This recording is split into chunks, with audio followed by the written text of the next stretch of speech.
Welcome back to your next episode of Mr. P's virtual civics class. And we are continuing with elections, political parties, and pressure groups. My question to begin this lesson, what's the end game of a political party? So yesterday we studied the historic and current political parties in our so-called two-party system. What's the end game? What do you think the end game is? Let's think about that for just a moment. We're in chapter 10. And the essential question we're trying to answer is, how do citizens, both individually and collectively, influence government policy? The simple answer is by voting. Individually, you can vote. Collectively, by holding elections regularly and making sure that they're fair and competitive. So today we will take the I Side With quiz so we can find out which political party our beliefs align with. And this is very much an individual task. Every year, students and sometimes parents ask me, what are my political views? Which way do I lean? What do I think about our current president or governor or what's going on right now? And my response is always, it doesn't matter what I think. It matters what you think. It matters that you form your own opinion and that you value your own beliefs and your own perspective, and that you have a good handle on what you believe and who you support and why. Because in the end, I am one voter, and when you turn 18, you will be a voter, I hope. And doing your civic duty means paying attention, forming an opinion, and then going out and actually engaging the system by participating, by voting. So a little review. America has a blank party system, and the two major political parties today are the blank and the blank. We've got a two-party system, and our two major political parties are the Republicans and the Democrats. A political party has a blank, or set of ideas and beliefs. The goal of a party is to get candidates blank so they can make the ideas happen. A political party has a platform. Think of the physical platform that politicians stand on when they are giving speeches.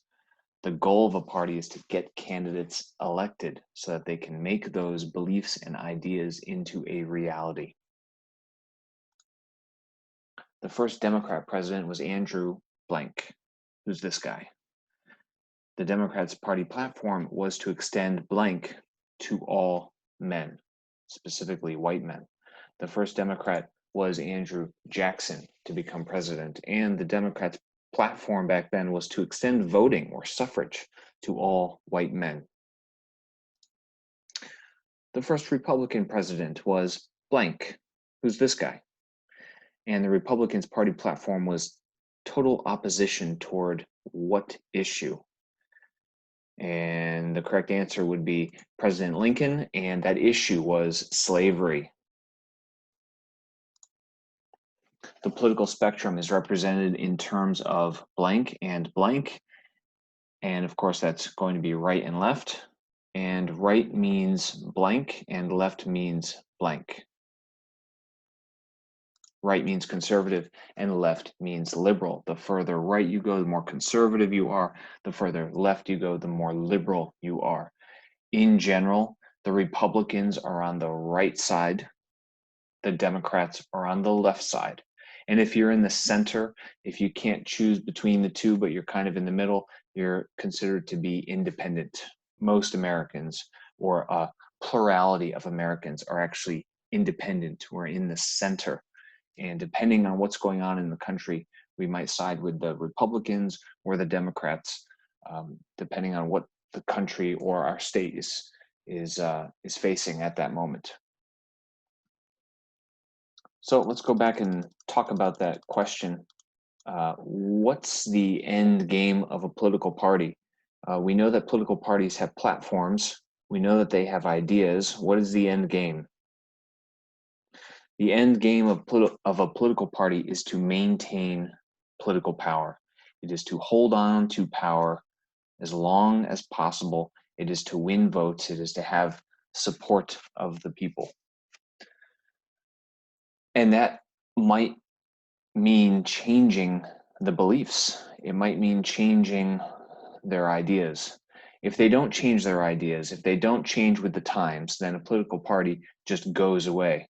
We saw that historically happen with the Whig Party.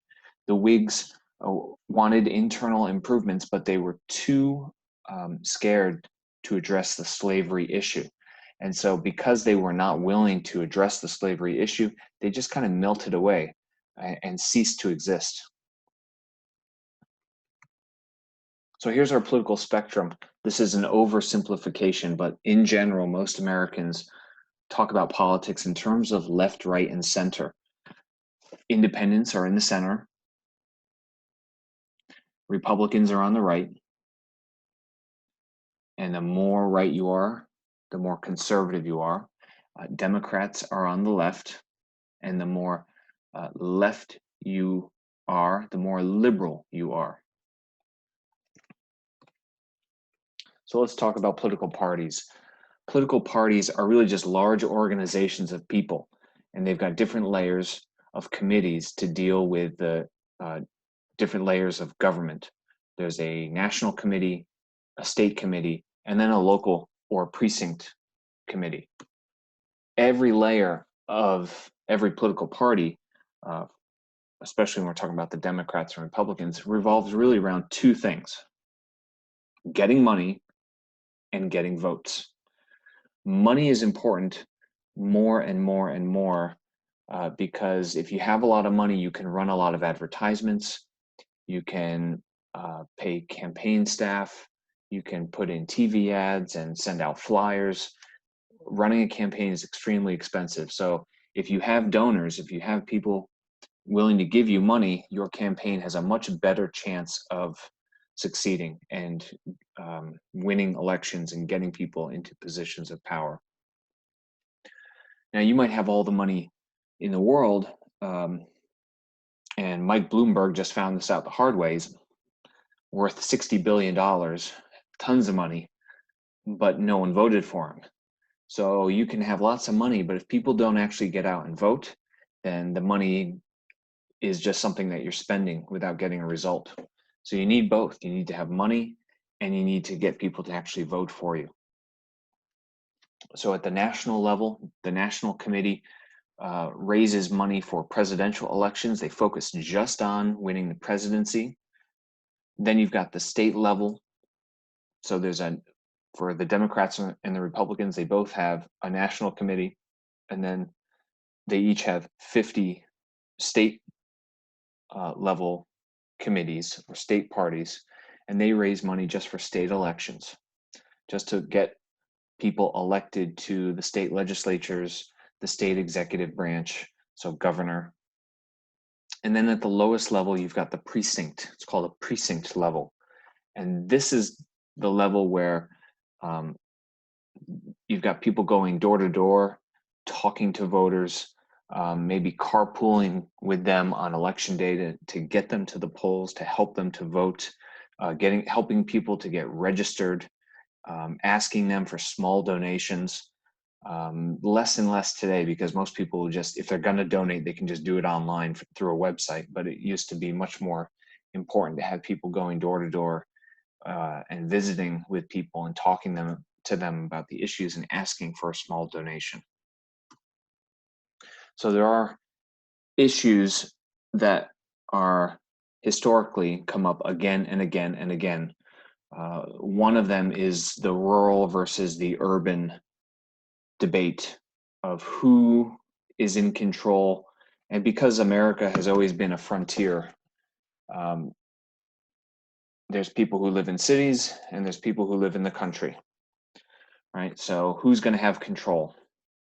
Should the laws benefit the people who live in cities, or should they benefit the people who own the land? And this has gone back even since the very first election, probably after after George Washington, right? So are we going to make rules to benefit the merchant class, the people who are the lawyers and uh, the shipping magnates and the people who are located in the major cities of New York and Boston and places like that? Or should the country be focused on landowners, the people who are growing things? And that really meant plantation owners, people who owned slaves. So as early as the 1790s, this has been a tension, a debate point about between who should have control, who's going to have control. Another is, should rights be expanded? Should we expand who is considered a citizen and who has the right to vote? Whether it's 18-year-olds, whether it's property ownership, whether you're a man or a woman, or whether you're a white person or anyone else, this has been an ongoing debate in this country, and it's not going away. It's still happening right now, just in a different way. The debate about should you require a government photo ID to be able to vote? If you're a felon, should you be allowed to vote? Or if you've ever committed a felony, can you get your right to vote reinstated? So this is still going on in many states and in many places, because who gets that right and who has the right to participate is of utmost concern to a democracy. So your task, I'm going to walk you through it. Go to isidewith.com. You're going to click on Take the Quiz. So if you see this button right here where it says Take the Quiz, you're going to click on that, answer all of the questions. When you get to the end, there'll be some local issues. You can just skip those. The local issues do not concern us. When you get to the bottom, click on Get My Results, and then you're going to click Party, because we're concerned with political parties right now. And then I'm going to ask you to take a screenshot and submit that for points. Now, it doesn't matter to me what party you get. As I said before, it matters that you know which party you submit, you align with based on your beliefs. You are going to be a voter one day, and so it's important that you should know. But it won't matter to me which party you align with. So click on Take the Quiz. This is an example. This isn't my results. I just clicked some random question answers just to get the image here. When you get to the end, you get your results. It'll start off on My Ballot. You're going to have to click on My Parties. And then when you click on My Parties, it'll show you which political parties. And I'm going to ask you to click Print Screen on your keyboard, which is usually PRT, SC, or SCR, and that means print screen. So it's going to save the screenshot. I want to see what political parties, and if I can share, you'll see, for example, this is mine. So if I'm submitting this, I'm going to put my name, and I did a print screen, and this is the party that I allegedly support, right? Well, I just clicked some random answers just to practice doing the print screen. So 71%, my beliefs, 71% transhumanist, 64% Constitution Party, right? And then down here is Republican and Green Party and Libertarian. So if I were really serious about voting along party lines, I would vote for the Constitution Party, or really the Transhumanist Party, whatever that is, right?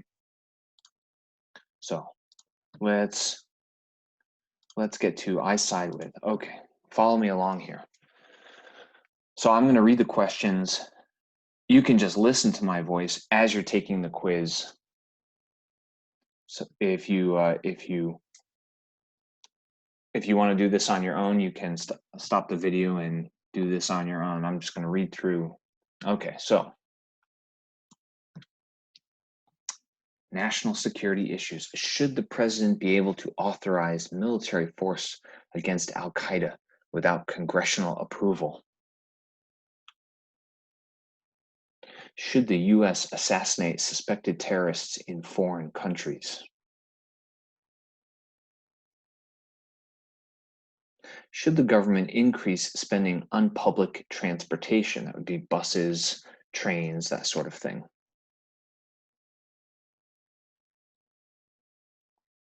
Should the US build a wall along the southern border? Should illegal immigrants have access to government subsidized health care? Meaning, when the government pays for things like health departments and hospitals, should immigrants get to use those facilities? Should illegal immigrants be offered in-state tuition rates at public colleges within their residing state? So when you go to college or university, if you go to a college here in Florida, you get what's called in-state tuition, meaning because you're a taxpayer in the state of Florida, you get a really cheap price if you go to college here in Florida. But if you go to another state, any of the other 49 states, you pay what's called out-of-state tuition, which is more expensive. So you get a discount by going to school in Florida because you live in Florida. Should illegal immigrants get that same discount? Should the government increase environmental regulations to prevent climate change? Should the US withdraw from the Paris Climate Agreement? If you don't know what that is, let's just skip that one. That's a very confusing question.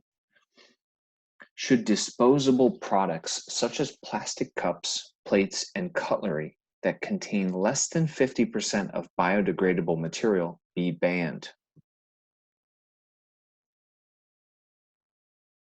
Should the government continue to fund Planned Parenthood? And if you don't know what that is, you can skip this one. What is your stance on abortion? Pretty heavy questions. Should health insurance providers be required to offer free birth control? Do you support increasing taxes for the rich in order to reduce interest rates for student loans? Should the federal government pay for tuition at four-year colleges and universities? Meaning, if you go to college, should it be free because the government is paying for it? Should the federal government fund universal preschool? Should there be more restrictions on the current process of purchasing a gun? Do you support the impeachment of President Donald Trump? Should teachers be allowed to carry guns at school? Should a photo ID be required to vote?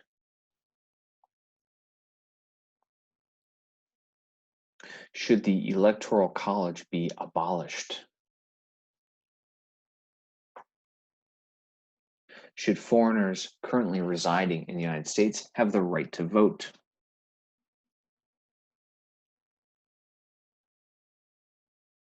Do you support the Patient Protection and Affordable Care Act, also known as Obamacare? Should the federal government increase funding of healthcare for low-income individuals, Medicaid? Do you support a single-payer healthcare system? That would be a system in which everyone automatically gets hospital care because if you're a taxpayer, whether you're a taxpayer or not, it's all paid for through the government through taxation. Should the government increase or decrease military spending? Should the US accept refugees from Syria? Should foreign terrorism suspects be given constitutional rights?